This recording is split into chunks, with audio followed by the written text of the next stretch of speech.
Grand Calumet River Partners in Restoration Project, demonstrating an innovative collaboration involving 8 companies working together with regulatory agencies.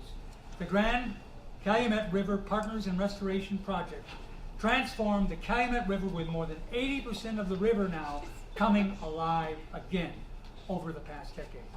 Once called the most polluted river in the world, this massive cleanup grew out of the 2004 Grand Cal Consent Decree, which represented the second largest multi-party action of the natural resource damage assessment in our DA process in history. Congratulations.